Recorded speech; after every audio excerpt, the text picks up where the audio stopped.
Because they're fun, mainly.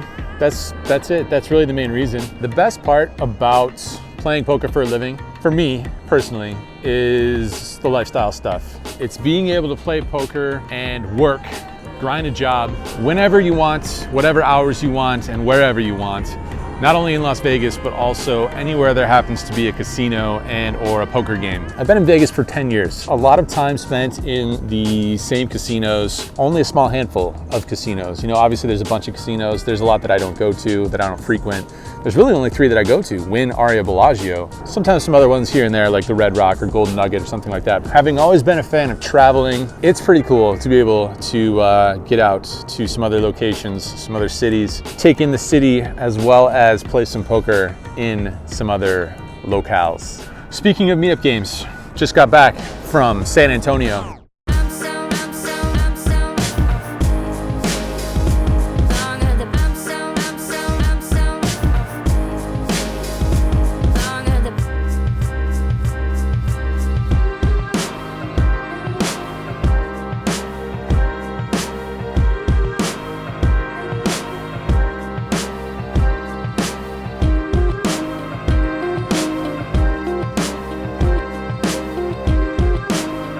That giant mural of John Malkovich playing Teddy KGB in the movie Rounders can only mean one thing, you guys. We're back at Rounders in San Antonio, Texas. Meetup game tonight. Unlimited, no max buy-in, $5 Texas Hold'em. We had a good result here last time we came here. This was about 2 months ago, I want to say. Looked a nice win of 3,000 something, and if we could replicate that, I wouldn't be too mad about it. Gonna be an amazing turnout here. There's already an almost full house, and it's barely 6:30 in the PM. We also brought extra firepower today in the way of some vlogger talents. We got Johnny Vibes in the mix today as well. If you guys don't know his channel, if you haven't followed him, check out his channel. He definitely deserves some more subscribers considering how high of quality stuff is that he puts together. He'll be in the mix. It's gonna be a fun night. Enough talk. Let's get in there. Let's go play some poker. Started pretty hot in the meetup game. Day 1, table number 1. There was a middle position raised at $15 and a couple calls before we looked down at pocket aces right off the bat. In the small blind, making $90 to go. Only the original raiser calls. Heads up to a flop, which comes ace high. Not a lot available in his calling range, so I check it and he checks it back. Turn completes the full rainbow. I bet small. I bet $60 and my opponent pretty quickly folds. Good results, good flop, but not a lot of action there. Shortly after that, in another hand, there was 2 limps and a middle position raised to $20. I looked down at ace jack on the button, and it's interesting that he only made it $20 after a couple of limps. That feels a little bit small to me. And with ace jack off suit, not sure I want to take this one multi-way. Would rather turn it into a bluff, I think. So I 3-bet it to $90. 90. And everyone folds. So the read appears to be right. He didn't even think about it for too long. So anyway, having put in a couple of 3-bets in very early trading, kind of building an image here. I think that comes into play a little bit in this next hand. Again, there's an early position raised to $20. It folds over to me on the button, looking down once again at pocket aces. And this is the same player that I had just 3-bet previously. Could be a pretty good situation here. Might not get too much credit when I do go ahead and 3-bet it to $80. And we get some good news when it folds back to the initial raiser. He puts in a 4-bet to $280. We're somewhere in the neighborhood of $1,500 effective, maybe even a little bit more, maybe $2K effective. Don't think I need to put in a 5-bet though. Again, don't think I have any sort of 5-bet bluffing range here. So I'm gonna flat call here, especially in position. We'll have the rights to decide whether there's any more betting that happens on any particular street. We're off to a flop, heads up, which comes about as favorable as it possibly can. We're flopping quads here. Ace, ace, 4. Life is looking pretty good here, especially when my opponent decides to deposit $350 into my bank account. Turn is an offsuit 3. Life is good when he continues betting. You bet $600. Same situation, pretty sure he's gonna be bluffing a lot of the time, considering that we have all the aces and all of his other holdings you would think would find a check at some point thus far. So no reason to raise here. With that in mind, I go ahead and flat call. The river, even though we can never lose here, it's actually a bad card because now that there is another 4 on board, if we happen to call the flop in the turn with a hand like ace jack suited, ace queen suited, something like that, he's never going to be able to push us off of that because we have the virtual nuts in that situation. he's just gonna have to shut it down, and not surprisingly, that's what he does when he checks it over to us. Now we just have, you know, a decision of how much to bet here. I don't envision him calling any sizable bet whatsoever, so I size all the way down to, I believe, $225 or $250. Not only him, but some other people in the room get a laugh out of that bet, and he doesn't think about it for too long before giving up, letting it go, making the fold. Obviously he's bluffing there.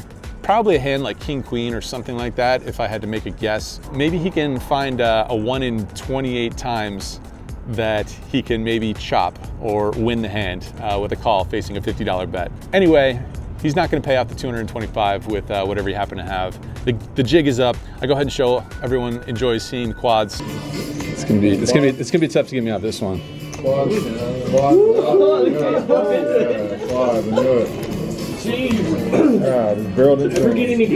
Share it with the rest of the table, and we're dragging in a pretty sweet pot right off the bat. Table number 1 there in the meetup game. I should have bet 75. Later on, I ran into a pretty tough hand when there was an early position raise to $25. There was 2 calls, and I looked down at 7-6 in the small blind. I think if the raise size was a little bit smaller, I could consider a 3-bet, but with an early position 5x open, I just decide to flat call there, not expecting to get a 3-bet bluff through quite as often facing the bigger sizing. The big blind calls as well. So 5 ways to a flop, which comes queen, 6, 4, 2 spades, 1 diamond. I check my middle pair, big blind checks as well, and the initial raiser puts out a bet of $80. Folds over to me, we have middle pair, we have some equity here. Maybe the best hand sometimes, probably not too often though. I decide to call, see another card, and the big blind folds. Turn is a great card. It's the 5 of diamonds, putting a second flush draw on board and giving us 2 pair. I check in and he bets $180. I think a check raise is way better than flatting here. We only really lose to pocket queens and maybe pocket 4s, but he would have had to open pocket 4s for 5x sizing from early position. Not quite sure how often he would do that. We can also deny equity versus some flush draws, which could potentially make up a decent percentage of his range in this spot. Reasons to flat might include keeping all of that part of his range in there.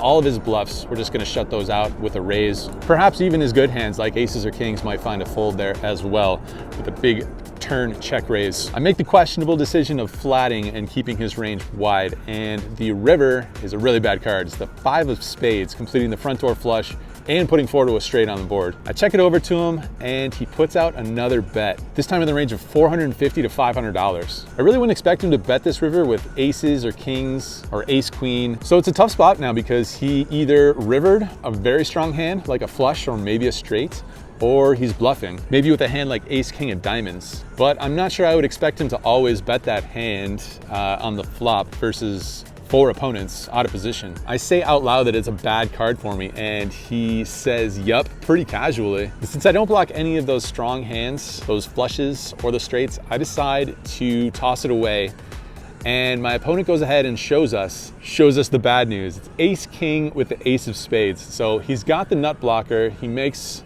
a very good bet on the river. Good situational awareness, obviously, with the ace of spades. I'd say that's a very good bet there on the river. Kind of surprised he bet the flop there with ace king offsuit versus 4 opponents, but he gets the job done. Doesn't really matter. We make a bad fold there in the end, at least results wise. And unfortunately, all the run good for us came early on at that first table. Later on, I went pretty card dead and then made that bad fold. Didn't accomplish too much beyond that first table. Got into the game for $2,000. Cash out of the game for $2,730. We do book a win of $730, but even better news than that is that we completely packed Rounders Card Club again. We had 10 5-5 tables running during the first night of the meetup game, and every single table was in use running cash games. It was a 2-day event, and on the second day, we held our second ever tournament meetup game. It was a $200 buy-in tournament mug with a 10K guarantee. We managed to get $20,000, over $20,000 into the prize pool. So 2x the guarantee, again, over $20,000 in the prize pool for the second time in a row in a pretty small buy-in tournament. Obviously, I didn't win the tournament. Congrats to Mike and AI, who ended up chopping the tournament. Heads up. We won a little money for ourselves, had a great time, another great time down there in San Antonio. I'm sure we'll be back again sometime in the near future. Right, just behind this crane here, Encore Casino, Hotel, Spa, Suites, and Pool. Back in Vegas now, here through the weekend. No meetup games for at least a week. Let's go, let's get to work.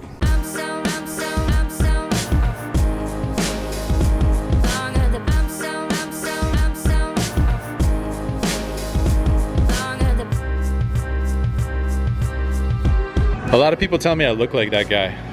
What do you guys think?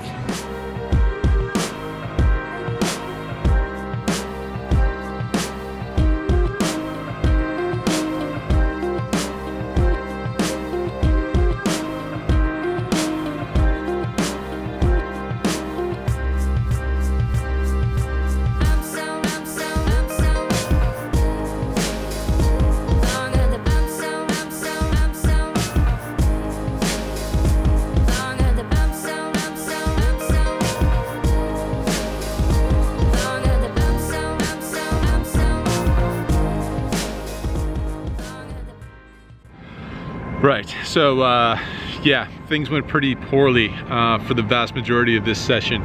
For a while, the best thing that happened was when I look down at pocket queens in middle position and make it 20 to go, the player on my direct left makes it $60 to go, and the player on his direct left makes it $165 to go. The player who 4-bet, I think, is a little bit on the tighter side, so I just go ahead and fold.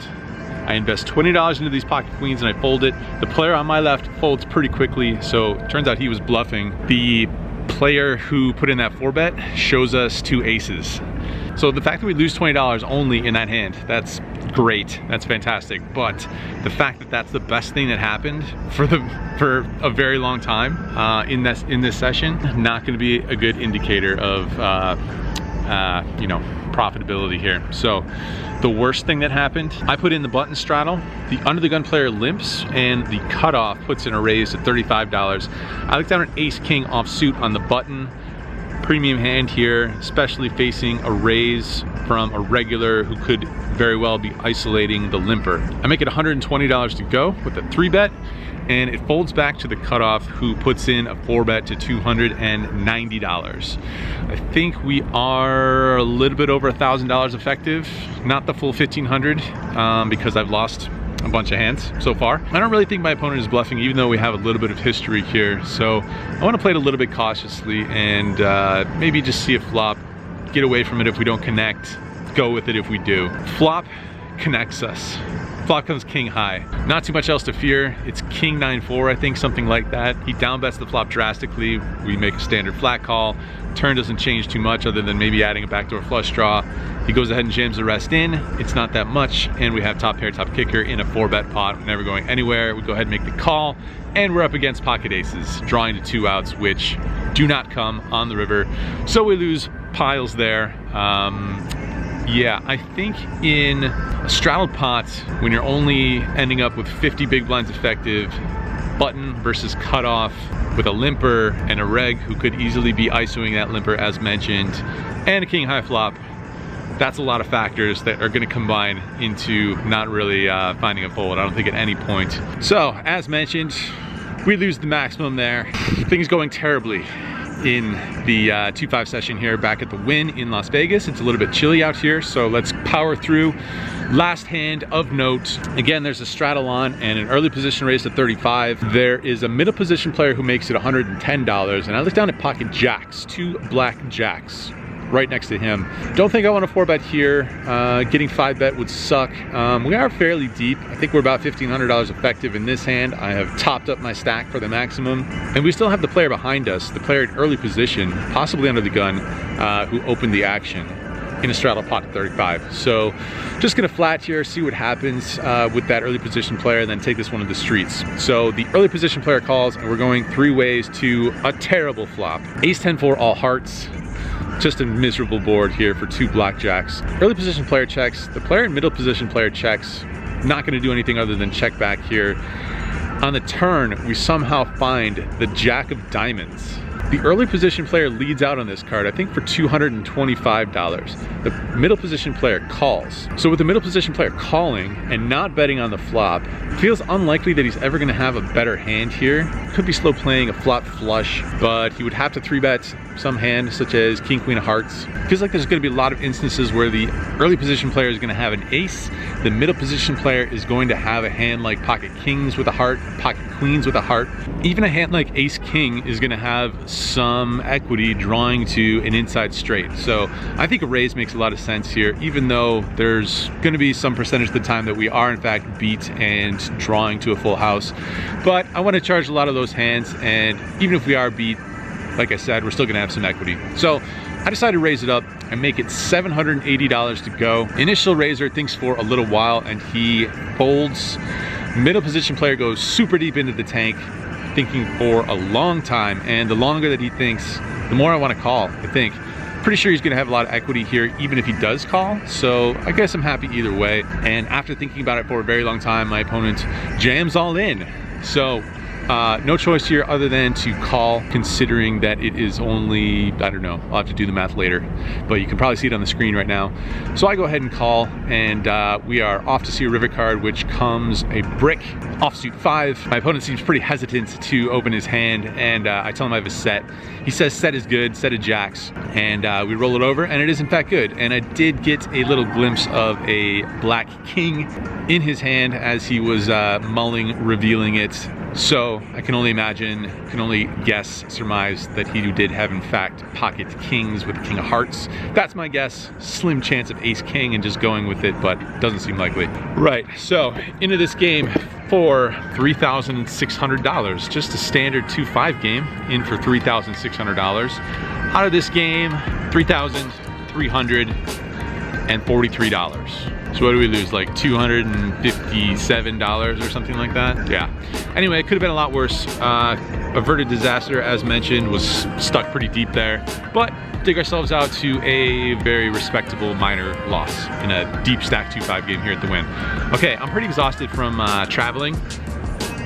Texas has worn me out. Traveling back to Vegas wore me out a little bit. Didn't have it in me to claw all the way back to all the way unstuck. So off to bed, and possibly working on a theory here, possibly working on making these videos a little bit shorter so that maybe I can crank them out a little bit more frequently. I feel like I've kicked around a lot of theories over the life of this blog, things I want to try doing, and only occasionally see them through. So will this be another one? Just another theory? Only time will tell. Feedback welcome.